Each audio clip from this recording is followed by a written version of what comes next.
大家好，这块掏到的厚重铁网呢，最后决定拿来做个高效率草木灰烧制草啊。但要把整个结构完成呢，铁网后方的肥沃土壤呢，还得花点时间使用掉哈。为了加速消耗掉这些肥沃的土壤呢，又衍生出另一道工序的安排了。眼前这原本是先挖深拿来堆放拔起杂草的一个草哈，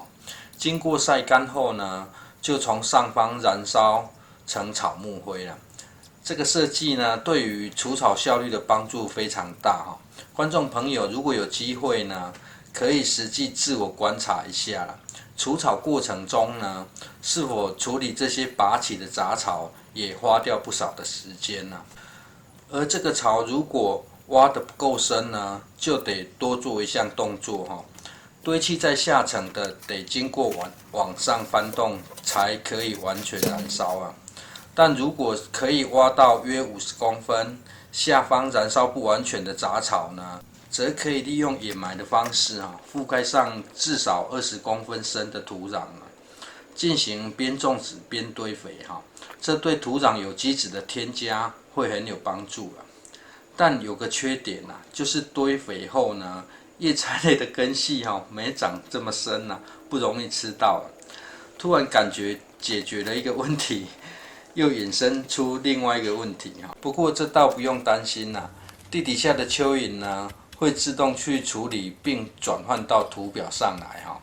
过阵子再跟芋头血脂的整体成效一起呈现现在的做法是将一些未燃烧完尽的杂草梗呢，继续往前推顺道把这整块菜地呢土壤做一次改善最近利用现成的泥土直接做成的菜床吸地呢，有个特色就是侧边的土壤呢都继续保留下来，不进行翻动这省掉边坡镇压所需的麻烦与时间而这把耙子呢，正面使用时会将颗粒较大的土块集中起来进行敲碎后呢，再使用反面推拉一下就可以让菜地更为平整了。上层补上约20公分的肥沃土壤后呢，就直接进行小白菜撒种省事的方式呢，可以一次只取几颗种子来分撒至于覆土呢，如果想更省事呢，就可以用耙子直接耙一耙土壤表面但是浇水这件事呢，就没有办法更简化了一般种子撒下或是育苗时呢，前几天保持高湿度算是个通则啦。不管该作物是否喜欢干燥的生长环境发芽前呢，通常高湿度可以促进发芽。而这一旁是特意留种的红骨薄荷也是冬天指定菜这是日后要拿来扦插使用的都市的亲戚回来呢，吃完薄荷鸡还会带薄荷回去做菜菜床侧边保留下来的好处呢，也可以避免上方的土壤崩落接着又继续把整条溪地进行修整由于这位置上土壤比较湿黏导致这原本规划的绿色隧道一直停摆解决土壤湿黏的简易办法呢，就是要垫高土壤若是土壤过干呢，要提高湿度呢，则是要略有挖低啦。于是又动用了瓦片做出简易的种植槽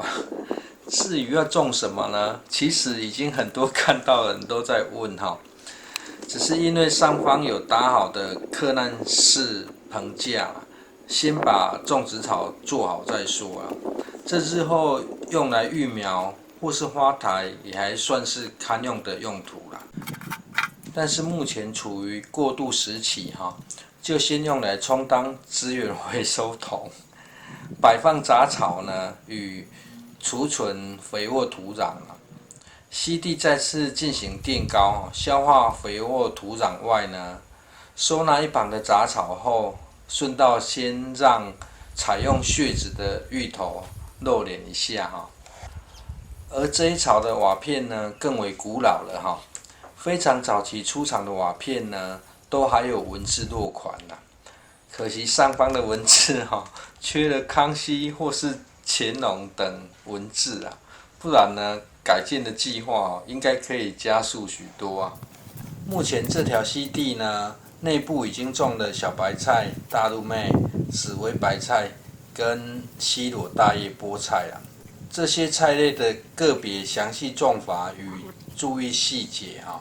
以前的影片已经完整拍摄过了，有兴趣的观众朋友呢，再从播放清单观看即可哈。现在这是要搭设防狗网啊，算是把还未派上用场的防虫网进行挪用哈。网子的架设呢，只是避免狗突然追跑玩乐时呢，会进入完全放飞的状态啦，因此只从侧边进行拉网哈，不然正常的状态是不需要这样搭设啦。由于这网子很轻哈，只用了平时套袋用的夹子夹住网子啊。如果想要让网子拉撑哈，可以考虑使用铝线啦，会比铅线铁丝好啦。毕竟要采收时呢，还得做拆网的动作，会比较省事啊。而这样做呢，网子也不需要缝接起来哈，只需要直接重叠固定在木棍上就可以了。这样搭设后呢，有个意外发现哈，不知是否因为网子会晃动哦，导致成群的鸟也不会飞进去了。这时起这块地哈，算是人间净土啊。四周的稻田、稻谷还未成熟哈，没法分担大量麻雀的入侵哈。有些虫不吃的叶菜类呢，目前还得构建防鸟网呢。鸟很奇怪哈，就专挑幼苗吃啦，菜长大一点后就不吃了啦。因此得先平顺度过菜生长的前期啊，不然根本没有机会长大了。